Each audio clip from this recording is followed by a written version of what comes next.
ప్రార్థన చేసుకుందాం. ప్రార్థన చేసుకొని దేవుని వాక్యాన్ని పరిశుద్ధుడైన తండ్రి, ఆయన మా జీవితంలోనైనా మరొక ఆదివారాన్ని మీరు మాకు ప్రసాదించారు తండ్రి.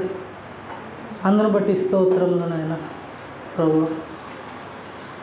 తండ్రి, మరలా మీ వాక్యంతో మా హృదయాలను బలపరచడానికి తండ్రి, మా ఆత్మలను బలపరచడానికి మీరు ఇచ్చిన సమయాన్ని బట్టి మీకు స్తోత్రములు తండ్రి. స్తోత్రాలయ్యా ప్రభు. ఈ సమయంలో మీరు మాకు ఏ వాక్యం అయితే నేర్పించాలనుకుంటున్నారో తండ్రి నాయన, ఆ వాక్యాన్ని మేము శ్రద్ధగా అంగీకరించినట్లు సహాయం చేయండి తండ్రి.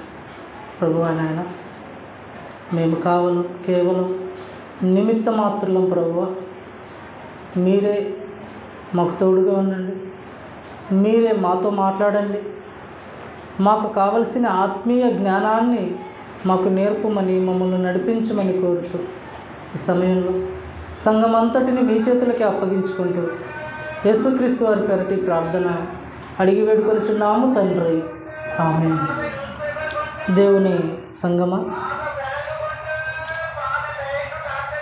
బైబిల్ మనము చదవడం ప్రారంభించినప్పుడు ప్రారంభ పుస్తకంగా ఆదికాండం మనకు కనపడుతుంది బైబిల్లో.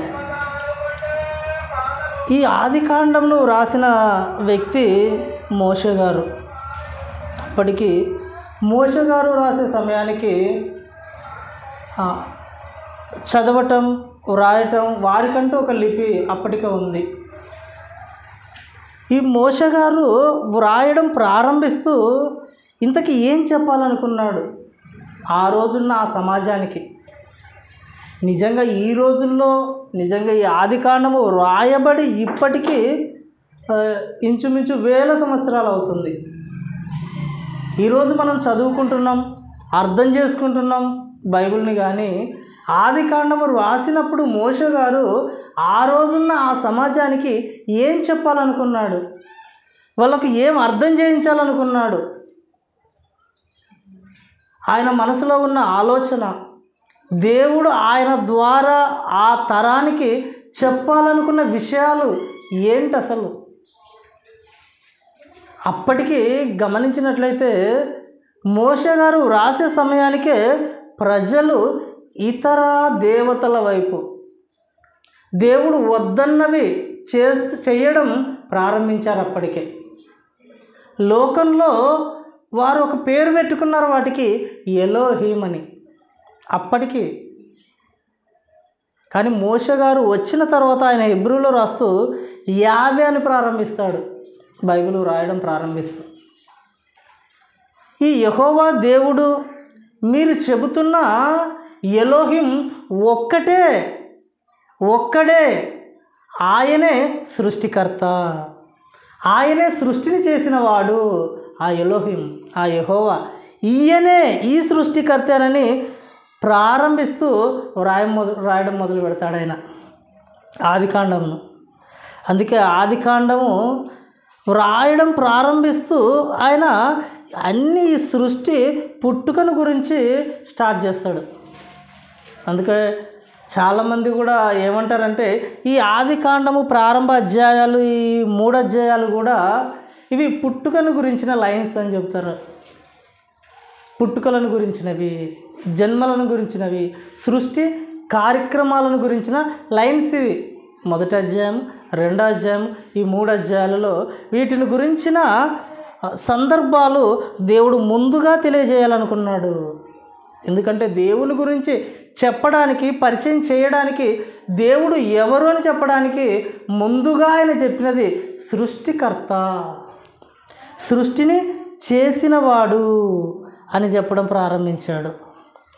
కనుకనే ఎప్పుడైనా కూడా మనం బైబిల్ చదవాలనుకున్నా, బైబిల్ మనం నేర్చుకోవాలనుకున్నా ముందుగా చదవవలసినది కూడా ఆదికాండమే. ఆదికాండము చదివిన తర్వాతనే మిగతా 65 పుస్తకాలు కొంచెం అర్థం కావడానికి అవకాశం ఉంటుంది. ఎందుకంటే ఇక్కడ ఉన్న వాటితో మిగతా వాటికి కూడా సంబంధం కలిగి ఉంటుంది. ఆదికాండానికి మిగతా 65 పుస్తకాలకు సంబంధం కలిగి ఉంటుంది. ఎందుకంటే ఈ ఆదికాండము ఎలాంటిది అని అంటే, మనము చదువుకునేటప్పుడు టెక్స్ట్ బుక్లో ఉపోద్ఘాతం అని ఇస్తారు మనకి. ఆ ఉపోద్ఘాతము చదివితే మిగతా దానికి సంబంధించిన సబ్జెక్టు మొత్తం అర్థం అవ్వడానికి సింప్లిఫై చేసి ఇచ్చింటారు మనకి అర్థం కావడానికి. అలా ఉపోద్ఘాతంలో ఈ ఆదికాండం అన్నది మిగతా 66 పుస్తకాలు అర్థం చేసుకోవడానికి ఇది దోహదపడేటట్టుగా వ్రాయించి ఇచ్చాడు దేవుడు మోషే గారి ద్వారా. అది తెలుసుకోవాలని. ఎందుకంటే ఇది తెలుసుకోకుండా చాలామంది ఏదో గొప్ప గొప్ప వాళ్ళుగా వాళ్ళ గురించి వాళ్ళు చెప్పుకుంటుంటారు. విషయం పూర్తిగా తెలియకపోయినా, బైబిల్ను సొంతంగా చదవకపోయినా చాలామంది ఏదో గొప్పగా ఆడంబరాలు వారి గురించి వారు చెప్పుకోవడం అనేది సమాజంలో చాలా అలవాటైపోయింది. కానీ అలా కాకుండా దేవుడు కోరుకున్నది ఏంటంటే బైబిలును గూర్చి ఇదిగో అవగాహన ఉండాలి. ఈ అవగాహన చాలామందికి లేదు. దేవుని స్వభావం తెలియాలి. ఎందుకంటే ఏది మాట్లాడినా దేవుడు సమస్తము చేయగలడని మాట్లాడతాం మనం. దేవునికి అసాధ్యమైనది ఏది లేదు. దేవుడు సమస్తము చేయగలడు. సమస్తము చేయగలడు అని అన్నప్పుడు చాలామంది మాటల్లో మరలా అంటే చెడు కూడా చేస్తాడా దేవుడు? సమస్తం అంటే చెడు కూడా అందులో కలిసి వస్తుంది కదా. అంటే దేవుడు చెడు చేయడు. ఆయన స్వభావం ఆయన నీతిమంతుడు, న్యాయవంతుడు. కనుక ఆయన నీతి చేస్తాడు, న్యాయం చేస్తాడు, ధర్మాన్ని మాత్రమే ఆయన జరిగిస్తాడు. కనుక ఆయన స్వభావమునకు వ్యతిరేకంగా ఏమీ చేయడు. ఇవన్నీ తెలియాలనంటే దేవుని యొక్క విలువ తెలిసిన వారు కావాలి. అలాంటి వారే దేవుని గురించి బోధించడం కానీ మాట్లాడడం కానీ చేయగలగాలి. ఇన్ని చేయగలగాలనంటే మరి ముఖ్యంగా ఇదిగో బైబిల్ ముందు మంచి విద్యార్థులు కావాలి. మంచి విద్యార్థులుగా నేర్చుకోవాలనే ఆసక్తితో ఎంతగా దేవునికి అప్పగించుకోవాలంటే ఆత్మను దేవునికి సంపూర్ణంగా సమర్పించుకోవాలి. మన ఆత్మను దేవునికి అలా సమర్పించినప్పుడు దేవుడు తనను గురించి చెప్పడానికి, తనను గురించి నేర్పించడానికి దేవుడు ద్వారాలు, అవకాశాలు అన్నవి తెరవడం ప్రారంభిస్తాడు. కాబట్టి దేవుని గురించి నేర్చుకోవడానికి ముఖ్యంగా ఆదికాండం చదవాలి. ఆదికాండంలో ఉన్న ఆ మూలాలు, ఆ ప్రారంభ విషయాలు జాగ్రత్తగా నేర్చుకోవాలి. వీటన్నింటికి సంపూర్ణమైన సమర్పణ కూడా ఉండాలి దేవుని ఎడల. అప్పుడే అవన్నీ కూడా మనకు అర్థమయ్యే అవకాశం ఉంటుంది. కాబట్టి దేవుడు ఈ సృష్టిని చేశాడు. ఈ సృష్టిని అంతా చేసి ఈ సృష్టి ముగింపులో మనిషిని చేశాడు.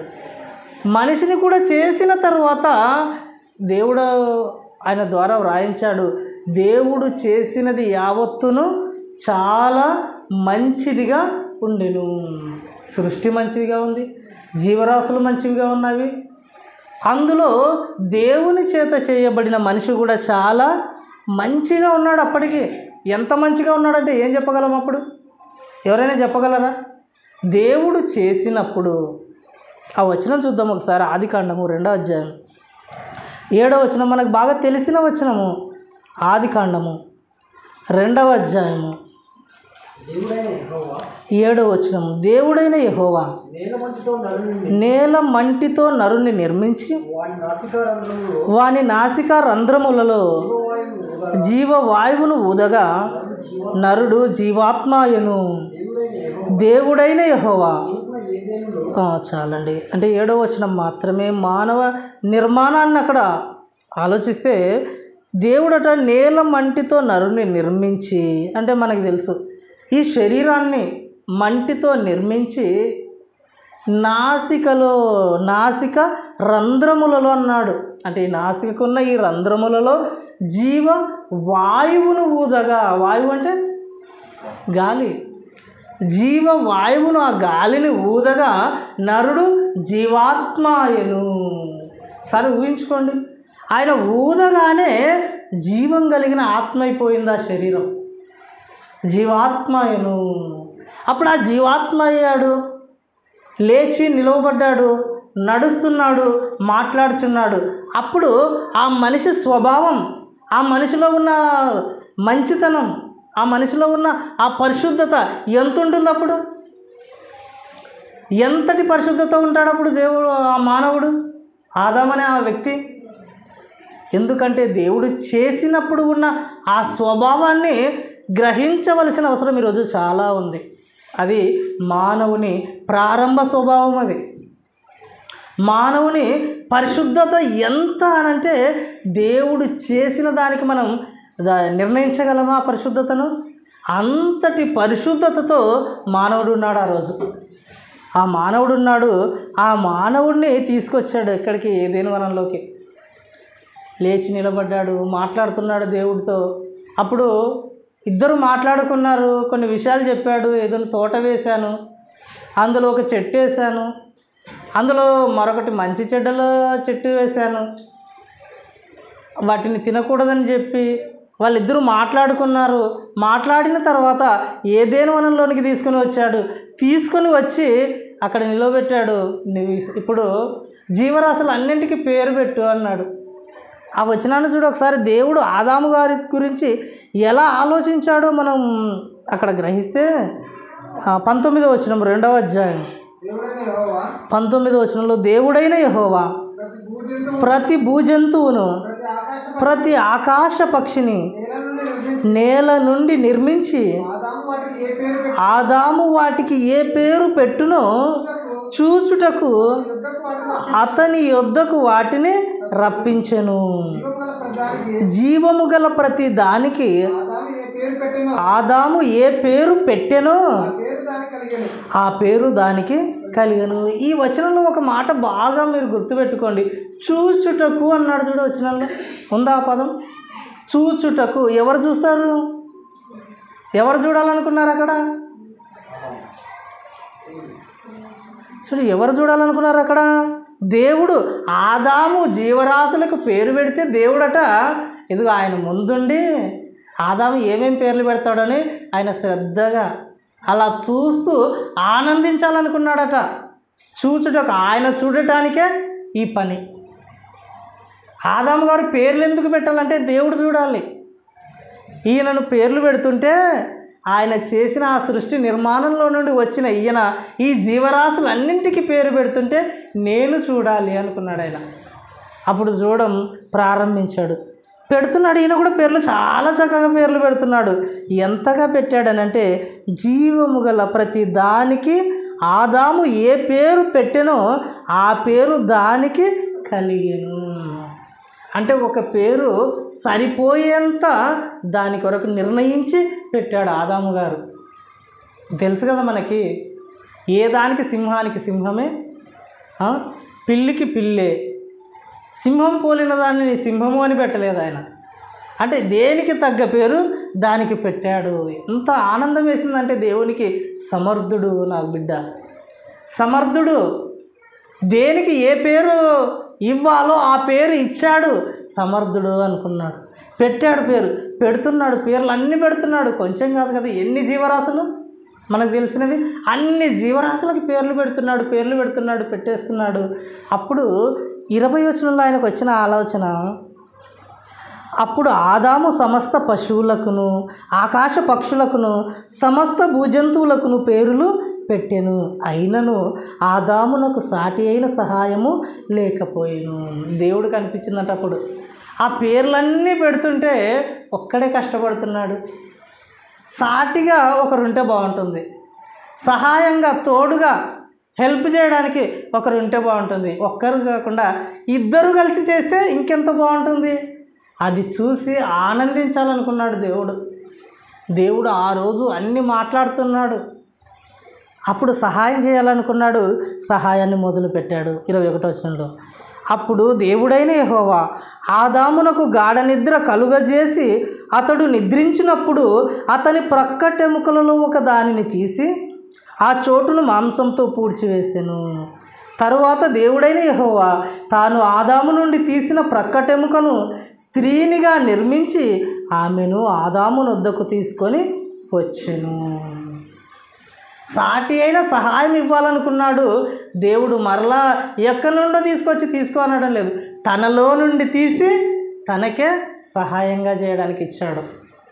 తనలో నుండే, తనలో ఉన్న అదే పరిశుద్ధత, తనలో ఉన్న అదే మంచితనము, తనలో దేవుడు ఉంచినదే మరలా బయటికి తీసి మరలా స్త్రీనిగా నిర్మించి మరలా ఆయనకు సహాయంగా ఇచ్చాడు. సహాయంగా అతని యొద్దకు తీసుకొని వచ్చేటప్పుడు కానీ చేసేటప్పుడు కానీ అతనికి ఏం తెలియదు, మనకు తెలుసు కదా. గాఢ నిద్ర కలుగజేసి, గాఢ నిద్రలో గుర్తు లేనంతగా, దానినే ఆపరేషన్ అన్నారు. ఈరోజు కూడా చాలామంది మాట్లాడుతున్నారు, ఆపరేషన్ ఈ ప్రపంచంలో సృష్టింపబడటానికి, కనుగోవడానికి కారణం ఇదే అంటున్నాడు. అంటే గాఢ నిద్ర పోతే మనిషికి మరలా ఆపరేషన్ చేయొచ్చు. ఏదైనా చెయ్యాలనంటే ఈ రీతిని ఇది ఫాలో అయితే జరుగుతుందని అక్కడ నుండి ప్రారంభించారని కూడా చెప్తారు. అలా గాఢ నిద్ర కలుగజేసి గుర్తులేని సమయంలో తనలో నుండి తీసి తన యొద్దకు తీసుకుని వస్తే అప్పుడు మాట్లాడాడు. 23వ వచనం, ఆదాం గారు, అప్పుడు ఆదాము ఇట్లా, నేను నా ఎముకలలో ఒక ఎముక, నా మాంసములో మాంసము, ఇది నరునిలో నుండి తీయబడిను గనుక నారి అనబడును. అక్కడ వరకు. ఇక్కడ కూడా తన భార్యకు కూడా ఎంత చక్కని పేరు పెట్టాడంటే, ఇది నరునిలో నుండి తీయబడిను కనుక నారి. నేను నరుణ్ణి, నాలో నుండి తీయబడినది నారి అనబడును అనే మాట చెప్పాడు. అంటే ఎంత ఆనందం వేసిందంటే దేవుడికి, నిజంగా నా బిడ్డ గొప్పోడు, సామర్థ్యం కలిగినవాడు, చాలా జ్ఞానం కలిగినవాడు అనని తన బిడ్డ ఎడల చాలా సంతోషంతో ఉన్నాడు. అప్పటి వరకు ఎంత సంతోషంగా ఉన్నాడనంటే దేవుడు ఆ సంతోషాన్ని అనుభవిస్తూ ఇంకా ఎంతో కాలము ఆయనను ఆ సంతోషాన్ని చూస్తూ ఉండని పరిస్థితిలోనికి వెళ్ళిపోయినట్టుగా కింద కనపడుతుంది మనకు. ఎక్కువ కాలం ఆ సంతోషం లేదు ఆయనకు. ఎందుకు? వద్దన్నది, దేవుడు కాదన్నది, ఆయన ఆజ్ఞను అతిక్రమించినట్టుగా, ఆయన నిబంధనను మీరినట్టుగా పైన కనపడుతుంది మనకి. తర్వాత ఆ సంతోషం దూరం చేసి ఎంతగా పాల్పడ్డాడంటే, నిజంగా ఒక్కడున్నప్పుడే అంత నమ్మకంగా పనిచేసినప్పుడు ఇద్దరుంటే ఇంకెంత నమ్మకంగా పనిచేయాలా మనకు తెలిసి. ఒక్కడున్నప్పుడే అంత నమ్మకంగా అంత జాగ్రత్తగా పనిచేశాడు.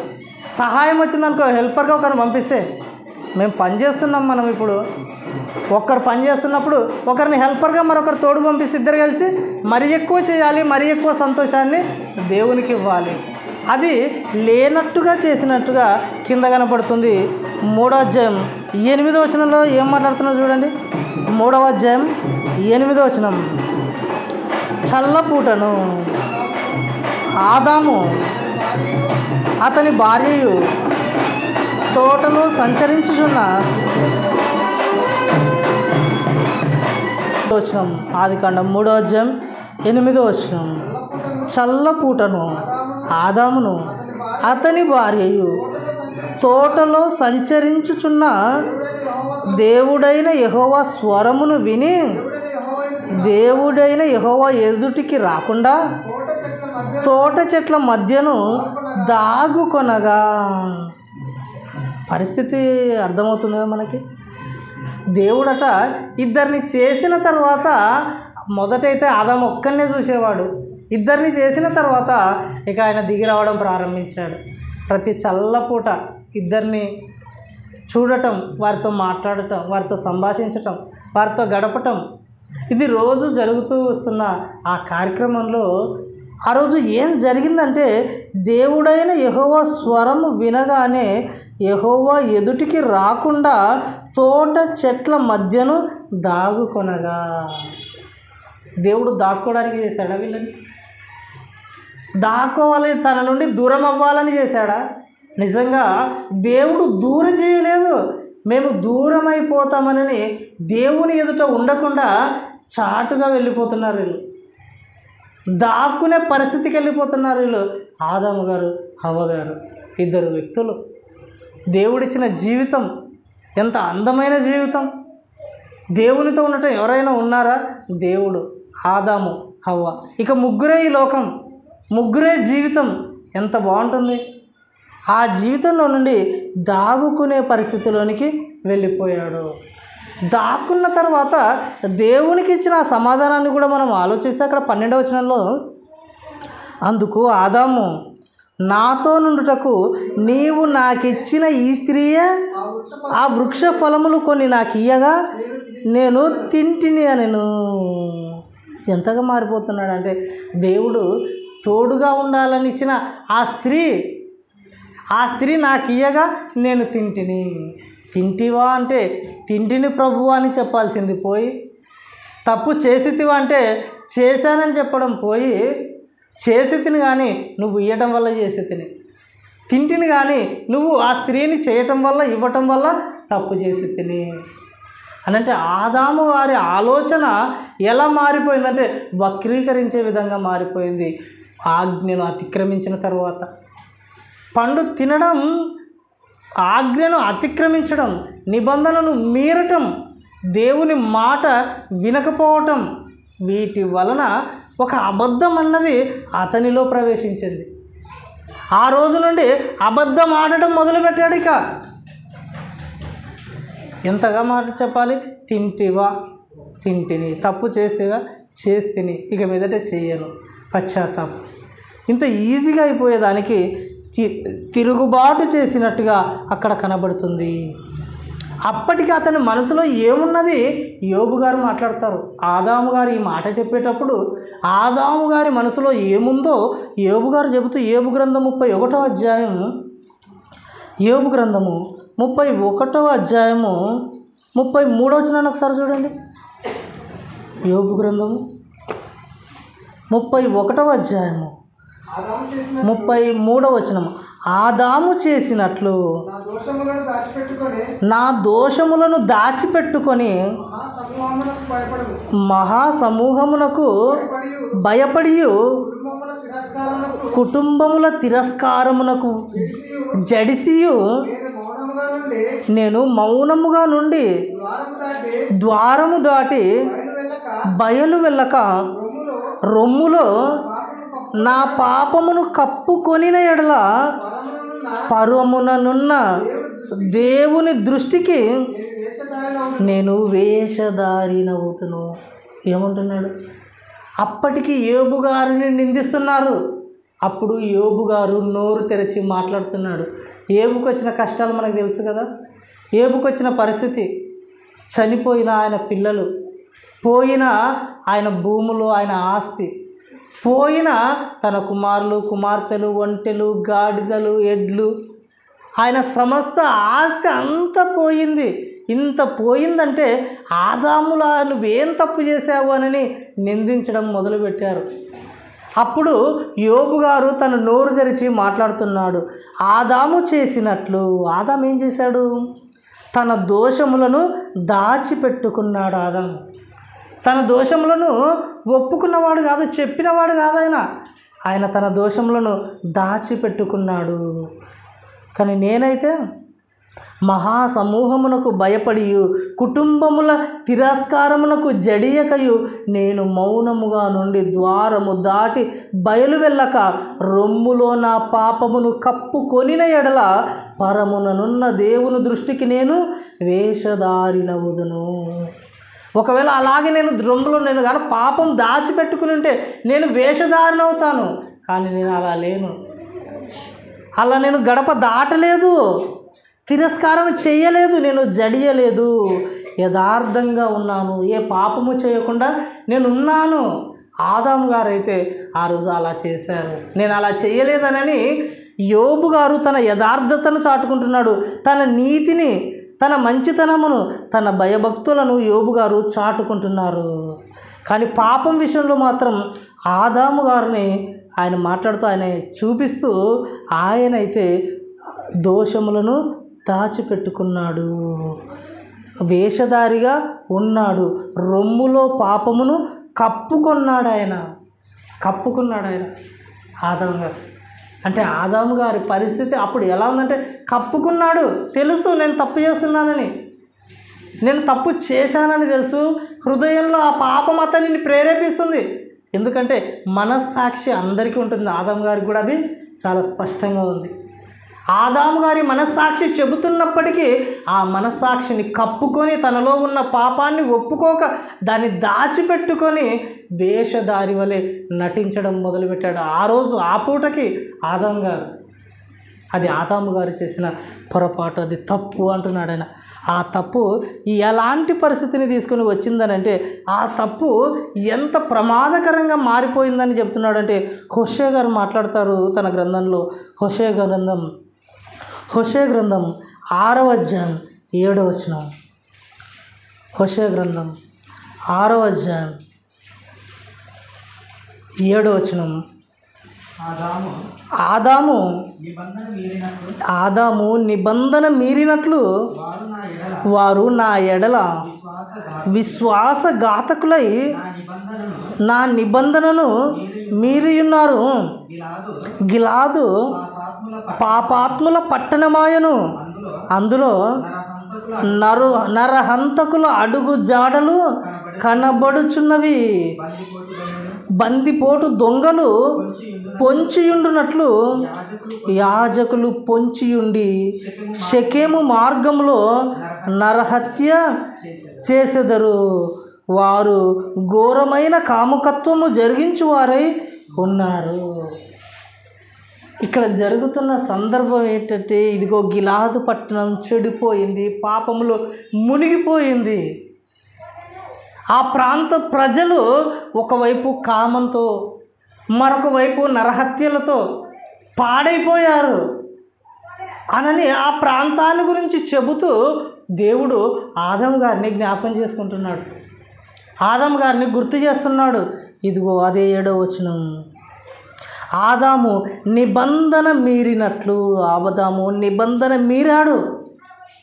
నిబంధన మీరటం వల్ల ఏం జరిగింది అని అంటే, ఇదిగో నరహంతకుల అడుగుజాడలు కనబడుచున్నవి. నరహంతకుల అడుగుజాడలు కనబడుచున్నవి.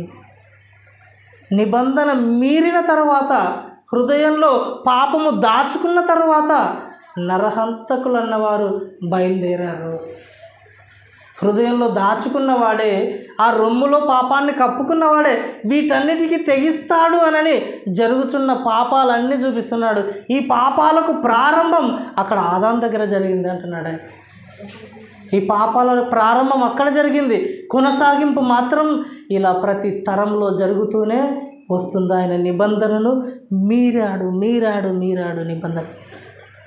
ఆదాము గారు చేసిన తప్పును ప్రతి తరంలో ఎత్తు చూపుతూనే వస్తున్నాడు ఆయన, ప్రతి తరంలో. కానీ క్రొత్త నిబంధనలోనికి వచ్చిన తర్వాత పౌలు గారు అదే సందర్భాన్ని, ఆదాము గారు చేసిన ఆ సందర్భాన్ని మాత్రం మరొక రకంగా మాట్లాడుతున్నాడు. చూడండి, తిమోతికి రాసిన మొదటి పత్రిక 2వ అధ్యాయం 14వ వచనం. తిమోతికి రాసిన మొదటి పత్రిక 2వ అధ్యాయం 14వ వచనం. మరియు ఆదాము మోసపరచబడలేదు కానీ స్త్రీ మోసపరచబడి అపరాధములో పడెను. ఈయనేమంటున్నాడు? మరియు ఆదాము మోసపరచబడలేదు కానీ, అంటే ఒకరు మోసం చేశారు. ఆ మోసం చేసినప్పుడు నిజానికి ముందుగా మోసపోయింది ఆదాము కాదు, నిజానికి ముందుగా అపరాధంలో పడింది ఆదాము కాదు, నిబంధన మీరినది ముందుగా ఆదాము కాదు, స్త్రీ అంటున్నాడు ఆయన. స్త్రీ ఆ ఆదాము గారి వెనుక ఉండి ఈ తప్పుకు మూల కారణం స్త్రీ అంటున్నాడు. ఆదాము మోసపరచబడలేదు కానీ స్త్రీ మోసపరచబడి అపరాధములో పడెను. అంటే సాటి అయిన సహాయముగా ఇవ్వబడిన ఆ స్త్రీ అట, ఈమె మోసపోయింది, అపరాధంలో ఈమె పడింది. తర్వాత మోసపోయిన ఈమె తన భర్తను, సాటిగా వచ్చిన ఆయనకు సహాయం చేయకుండా ఆయనను కూడా మోసం చేసింది అని పౌలు గారు మరింత వివరణ ఇస్తున్నాడు ఇక్కడ. అంటే స్త్రీ కూడా ఇందులో ప్రాముఖ్యమైన పాత్ర, మోసపోయింది, మోసం చేసింది అంటున్నాడు. ఏం చేసిందో చూస్తే 3వ అధ్యాయం 17వ వచనం చూడండి. ఆదికాండం 3వ అధ్యాయం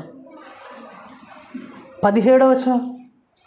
ఆదికాండం 3వ అధ్యాయం 17వ వచనం.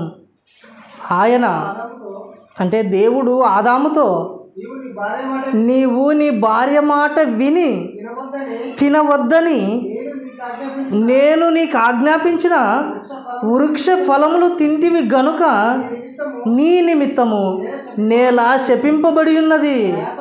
ప్రయాసముతోని నీవు బ్రతుకు దినములన్నీ దాని పంట తిందువు. 10 మూనులు చాలండి. తర్వాత శాపం.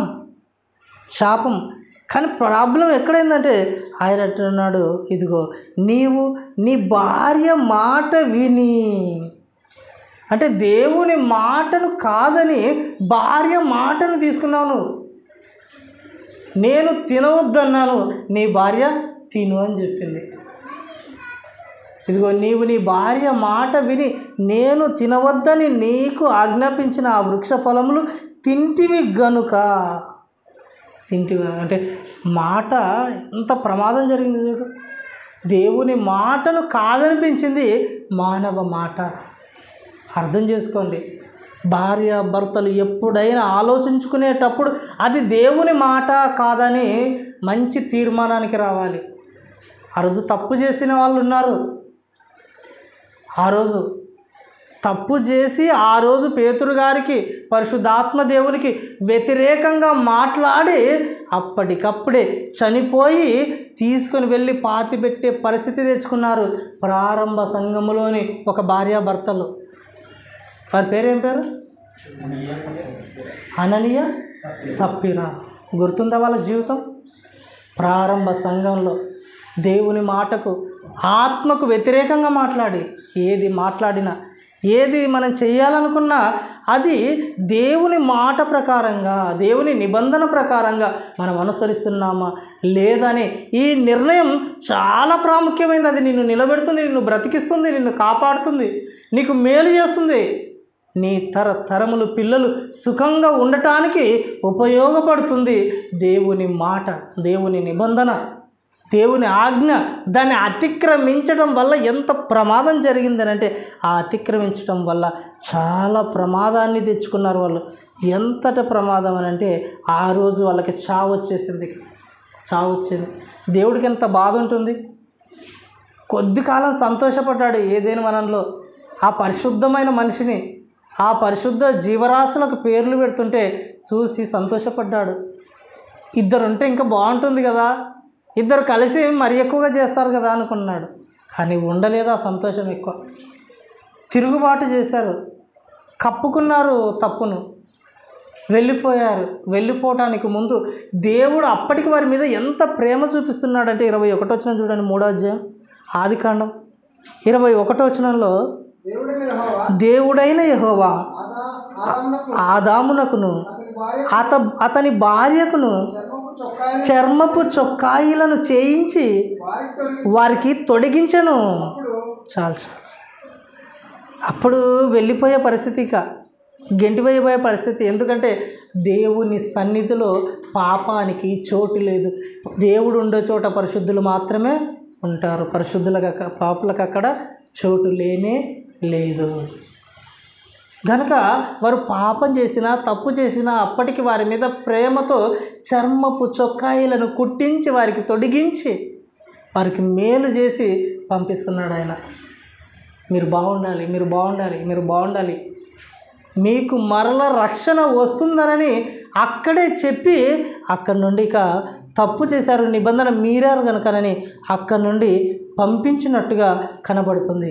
ఆ రోజు నుండి మానవ ప్రపంచానికి ఏం సంభవించిందని చెబుతున్నాడంటే పౌలు గారు రోమీలకు రాసిన పత్రిక 5వ అధ్యాయము, రోమీలకు రాసిన పత్రిక 5వ అధ్యాయము 14వ వచనాన్ని ఒకసారి చూడండి. రోమీలకు రాసిన పత్రిక 5వ అధ్యాయం 14వ వచనం. అయినను ఆదాము చేసిన అతిక్రమమును బోలి పాపము చేయని వారి మీద కూడా ఆదాము మొదలుకొని మోషే వరకు మరణమేలెను. ఆదాము రాబోవు వానికి కురుతై ఉండెను. ఆ రోజు నుండి ఏం జరిగిందని చెప్తున్నాడు ఇక్కడ ఆయన. ఆదాము చేసిన అతిక్రమము, ఆజ్ఞాతిక్రమమే పాపము. ఆదాము చేసిన అతిక్రమం, ఆయన అతిక్రమించాడు ఆజ్ఞను. ఆయన అతిక్రమించటం వల్ల ఏం జరిగిందంటున్నాడంటే, ఆదాము చేసిన అతిక్రమమును బోలి పాపము చేయని వారి మీద కూడా ఆదాము మొదలుకొని మోసే వరకు మరణమేలెను. మరణం ఏలడం ప్రారంభించింది. మరణం లోకంలోనికి వచ్చిన అది మనుషులపైన ఏలికగా నిలబడింది. మనుషుల్ని ఏలేస్తుంది మరణం. ఆ రోజు నుండి మరణ భయం అన్నది మనుషులకు పట్టుకుంది. ఆ రోజు నుండి మరణం చచ్చిపోతామన్న ఆలోచన ఆ రోజు నుండి మనుషులకు వచ్చింది. ఆదాము చేసిన అతిక్రమం వలన మోసే వరకు మరణమేలను. మోసే తర్వాత ఏం జరిగింది? మోసే వరకేనంటే మోసే తర్వాత ఆజ్ఞలు వచ్చాయి, గ్రంథం వచ్చింది. ఆ రోజు నుండి ఆజ్ఞాతిక్రమం మరలా ఎక్కువైపోయింది. మరలా ఆజ్ఞాతిక్రమం. దేవుడు ఆజ్ఞలు ఇవ్వడం పెంచాడు కానీ మార్చుకోవడానికి, దిద్దుకోవడానికి, సరిచేసుకోవడానికి, మరలా తిరిగి రావటానికి దేవుడి దగ్గరకు ఎన్నో అవకాశాలను, ఎన్నో మార్గాలను ఆయన తెరుస్తున్నాడు. కానీ మనిషి మాత్రం మార్చుకోలేకపోతున్నాడు, సరి చేసుకోలేకపోతున్నాడు. మరణానికి అవకాశం ఇస్తున్నారు. అందుకే సొలొమోను గారు చెప్తాడు, నీ దినములకు ముందుగా నీ వేళ చనిపోదువు. ఎందుకు చనిపోతావు నీ దినములకు ముందుగా? నీ దినములకు ముందుగా నీ వేళ చనిపోదు అని అంటే, ఇదిగో పాపం చేయొద్దు, ఎక్కువ పాపాలు, ఎక్కువ తప్పులు నువ్వు చేయొద్దు. చేయటం వల్ల నీ దినాలకు ముందుగా నువ్వు చనిపోతున్నావు. మరణం మరి దగ్గరకు వచ్చేస్తుంది మీకు. కనుక పాపానికి దూరంగా ఉండండి. పాపం ప్రమాదకరం. వద్దు అంటున్నాడు, వద్దు అంటున్నాడు. వద్దని దేవునిలో ఒక ఆశ మాత్రం మిగిలిపోయింది. మొట్టమొదట ఏదేను వనంలో ఆదాము గారు ఒక్కడే ఉండి జీవరాశులకు పేర్లు పెట్టినప్పుడు ఆయనకున్న ఆ స్వభావం, ఆ మంచితనం, ఆ పరిశుద్ధమైన ఆ జీవితం మరలా చూడాలనుకుంటున్నాడు దేవుడు. దేవునికి చాలా ఆశగా ఉంది, అలా చూడాలి నా బిడ్డల్ని. అది కావాలి నా పిల్లలకు. ఆ పరిశుద్ధత, ఆ శ్రేష్టత నిజంగా ఎంత బాగుంది. మచ్చలేని జీవితం, పాపం అంటే ఎరుగని జీవితం, అలాంటి జీవితం నాకు కావాలి. అలాంటి పిల్లలు నాకు కావాలి. అది కావాలని దేవుడు ప్రారంభం నుంచి కోరుకుని అవకాశాలు ఇస్తూనే వచ్చాడు. ఆ పరిశుద్ధత కొరకు దేవుడిచ్చిన గొప్ప అవకాశాన్ని కొరింథీయులకు రాసిన పత్రికలో పౌలు గారు చెప్తాడు. ఆయన మొదటి కొరింథీయులకు రాసిన పత్రిక, కొరింథీయులకు రాసిన మొదటి పత్రిక 15వ అధ్యాయం ముందుగా 22వ వచనాన్ని చూడండి. కొరింథీయులకు రాసిన మొదటి పత్రిక 15వ అధ్యాయము 22వ వచనం. ఆదామునందు అందరూ ఎలాగు మృతి పొందుచున్నారో అలాగునని క్రీస్తునందు అందరూ బ్రతికింపబడుదురు. అవకాశం చూసారా? అవకాశం, బ్రతికింపబడతారు. ఆ రోజు వచ్చిన మరణం తీసివేయబడుతుంది. ఆ రోజు వచ్చింది ఒక దేహ మరణమే కాదు, ఆత్మ మరణం కూడా ప్రవేశించింది. ఆయన వచ్చాడు, చూసి యేసు ప్రభు వచ్చి చెప్పి గొప్ప మాట చెప్పినది, శరీరము కేవలము నిష్ప్రయోజనం. ఇక దాన్ని మీరు ఏం చేస్తారంటే శరీరాన్ని నలగొట్టండి, ప్రభువు నిమిత్తము దానిని మీరు సమర్పించండి, ప్రభువు నిమిత్తం దాన్ని అర్పించండి, ప్రభువు నిమిత్తం మీ ప్రాణమును పెట్టండి అన్నాడు ఆయన. పెట్టండి. ఇక మీ ప్రాణమును, శరీరంలో ఉన్నప్పుడు మీ ప్రాణమును ప్రభువు నిమిత్తం మీరు పెట్టండి. తర్వాత ఆత్మీయంగా ఆ పరిశుద్ధత, మొదట మీలో ఉండిన ఆ పరిశుద్ధత, ఆదాములో ప్రారంభంలో ఉండిన ఆ పరిశుద్ధత మరలా మీకు రాబోతున్నది ఆత్మీయంగా. కనుక అందరూ కూడా మరలా బ్రతికింపబడుదురు. ఆదామునందు అందరూ ఎలాగో మృతి పొందుచున్నారో అలాగునని క్రీస్తునందు అందరూ బ్రతికింపబడుదురు అన్నాడు. 45వ వచనం కూడా చూడు, అక్కడే 45వ వచనం. ఇందు విషయమై ఆదామును మొదటి మనుషుడు జీవించు ప్రాణి ఆయనని వ్రాయబడి ఉన్నది. కడపటి ఆదాము జీవింపచేయు ఆత్మ ఆయను. ఆత్మ సంబంధమైనది, మొదట కలిగినది కాదు. ప్రకృతి సంబంధమైనదే మొదట కలిగినది, తరువాత ఆత్మ సంబంధమైనది. మొదటి మనుషుడు భూ సంబంధి అయి మంటి నుండి పుట్టినవాడు. రెండవ మనుషుడు పరలోకము నుండి వచ్చినవాడు. మంటి నుండి పుట్టిన వాడెట్టివాడు, మంటి నుండి పుట్టిన వారును అట్టివారే. పరలోక సంబంధి ఎట్టివాడో పరలోక సంబంధులను అట్టివారే. మరియు మనము మంటి నుండి పుట్టిన వాని పోలికను ధరించిన ప్రకారము పరలోక సంబంధి పోలికయు ధరింతుము. ఇంత గొప్పగా చెప్తున్నాడు దేవుడు.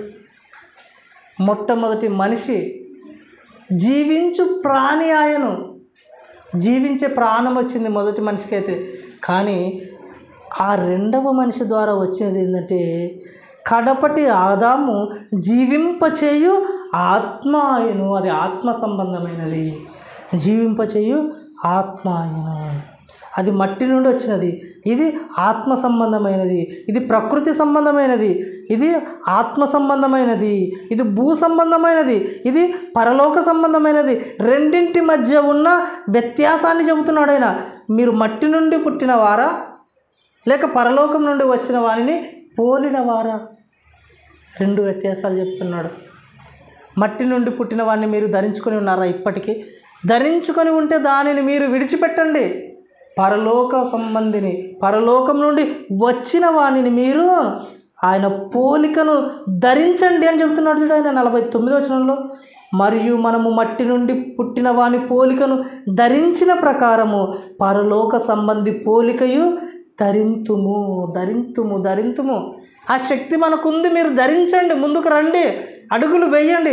ఆ పరలోక సంబంధి ఆ స్వభావం ఏంటి? సంపూర్ణమైన పరిశుద్ధత. అక్కడి దాకా మిమ్మల్ని నడిపిస్తాడు ఆ ఆత్మ సంబంధి. అందులోకి మీరు నడవండి అనని ఆయన మానవునిలో ఉన్న ఆ శక్తిని గుర్తు చేస్తున్నాడు. ఆయన మానవునిలో ఉన్న సామర్థ్యాన్ని మరలా గుర్తు చేస్తున్నాడు. మంటిలోనే ఉన్నాడు ఆదాము, కానీ అనేకమైన జీవరాశులకి ఎలా పేర్లు పెట్టగలిగాడు? ఆ శక్తి ఎక్కడిది? ఆ మంటిలో ఉన్నప్పుడే ఆ శక్తి ఉంది. ఈ మంటిలో ఉన్నప్పుడే ఈయనను ధరించుకునే పరలోక సంబంధిని ధరించుకునే ఆ శక్తి కూడా ఉంది. మనము ధరించగలము. ధరించండి అని చెప్తున్నాడు ఆయన. ధరించండి. ఇందుకోసం జరిగినది వచ్చినది ఎవరో తెలుసా?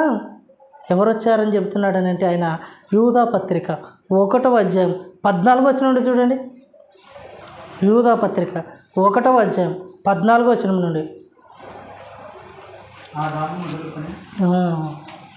యూదా పత్రిక 1వ అధ్యాయం ఉంటుంది 14వ వచనం నుండి. ఆదాము మొదలుకొని 7వ వాడైన హనోకు కూడా వీరిని గూర్చి ప్రవచించి ఇట్లా నేను ఇదిగో అందరికి తీర్పు తీర్చుటకును వారిలో భక్తిహీనులందరూను భక్తిహీనముగా చేసిన వారి భక్తిహీన క్రియలన్నిటిని గూర్చి భక్తిహీనులైన పాపులు తనకు విరోధముగా చెప్పిన కఠినమైన మాటలన్నిటిని గూర్చి వారిని ఒప్పించుటకును ప్రభువు తన వేవేల పరిశుద్ధుల పరివారముతో వచ్చెను. ప్రభువు తన వేవేల పరిశుద్ధుల పరివారముతో వచ్చెను. ప్రభు వచ్చాడండి. ప్రభు వచ్చాడు. ఈయన రాబోచున్నాడని ఆ రోజు ఆదాము మొదలుకొని 7వ వాడైన హానోకు కూడా వీరిని గూర్చి ప్రవచించాడు. వీరిని గురించి ఆదాము కూడా తెలుసు. ఆ తర్వాత అవ్వగారు కూడా తెలుసు. ఇదిగో మీ గర్భాన రాబోచున్నాడు ఆయన రక్షకుడు రాబోచున్నాడని. ఆ రోజు నుండి అందరూ కూడా హానోకు ఎవరి గురించి ఎవరి పేర్లు చెప్తున్నాడైనా 7వ వాడైన హానోకు కూడా అన్నాడు. ఈ హానోకు దేవునితో కూడా నడిచిన ఆయన ఏం తెలుసుకున్నాడు?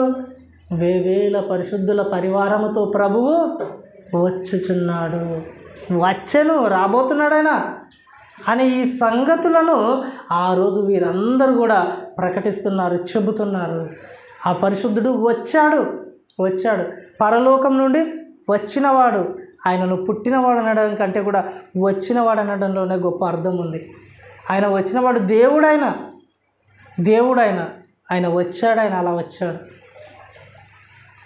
వేవేల పరిశుద్ధుల పరివారంతో వచ్చి ఏం చేస్తున్నాడు ఆయన? 16వ వచనం నుండి వారు తమ దురాశల చొప్పున నడుచుచు లాభము నిమిత్తము మనుషులను కొనియాడుచు సనుగువారును తమ గతిని గూర్చి నిందించు వారునై ఉన్నారు. వారి నోరు డంబమైన మాటలు పలుకును. అయితే ప్రియులారా, అంత్యకాలమునందు తమ భక్తిహీనమైన దురాశల చొప్పున నడుచు పరిహాసకులుందురని మన ప్రభువైన యేసుక్రీస్తు అపోస్తలులు పూర్వమందు మీతో చెప్పిన మాటలు జ్ఞాపకము చేసుకొనుడి.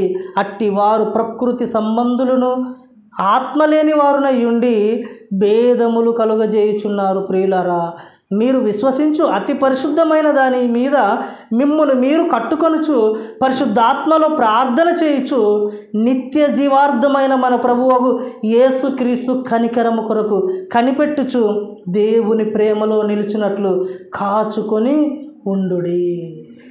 దేవుని ప్రేమలో నిలవడానికి కాచుకొని ఉండుడి. ఎంతగా చెబుతున్నాడు చూడు ఆయన.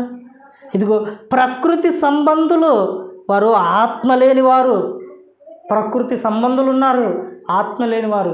సంఘములో ఉన్న మీరైతే ఆత్మ కలిగిన వారు. మీరు ఆ ప్రకృతి సంబంధులు కారు, మీరు ఆత్మ కలిగిన వారు, ఆత్మను పొందినవారు, ఆత్మ చేత నడిపింపబడుచున్నవారు మీరు. కాబట్టి మీలో ఏం జరగాలనంటే దేవుడిచ్చిన ఈ పరిశుద్ధ లేఖనాలను బట్టి ఆ భక్తి, ఆ నీతిమంతుణ్ణి చూస్తూ చూస్తూ చూస్తూ సంపూర్ణమైన పరిశుద్ధతలోనికి దేవుడు ప్రారంభంలో చేశాడు. చూసినాము కదా, ప్రారంభంలో ఆదామును చేసినప్పుడు ఉన్న ఆ పరిశుద్ధమైన ఆ జీవితం, ఆ పరిశుద్ధమైన ఆ మనస్తత్వం మరలా రావాలి. దాన్నే దేవుడు అంటాడు పసిపిల్లల మనస్తత్వం అని అంటాడు, పసిపిల్ల దేహం అని అంటాడు. అలాంటి మనస్తత్వంలోనికి మనం మరలా తిరిగి రావాలి. అది సంపూర్ణమైన దేవుని పరిశుద్ధత, అందులోనికి తిరిగి రావాలంటాడు. ఇది దేవుని ఆశ అండి. ఆ రోజు నుండి ఈ రోజు వరకు, లోకం ఉన్నంత వరకు దేవుడు ఈ ఆశతోనే ఎదురు చూస్తున్నాడు. అలాంటి వారు నాకు మరలా కావాలి. ఆదాము పేరులు పెట్టినప్పుడు ఉన్న ఆ జీవితం నేను చూడాలి. అది చూసి చల్లగా నా పిల్లలతో నేను మరలా మాట్లాడాలి. కాబట్టి లోకంలో రెండవ ఆదామైన యేసుప్రభు వచ్చిన తర్వాత రెండు రకాలైన మనుషులైపోయారు. ఒకటి ప్రకృతి సంబంధులు, మరొకటి ఆత్మ సంబంధులు. ఆత్మ లేనివారు చాలామంది ఉన్నారు. మీరైతే ఆత్మను పొంది ఉన్నారు మీరు. కనుక మీరైతే ఇదిగో దేవుని ఆశ తీర్చడానికి ఒక ఆశయంతో మీరు బ్రతకండి.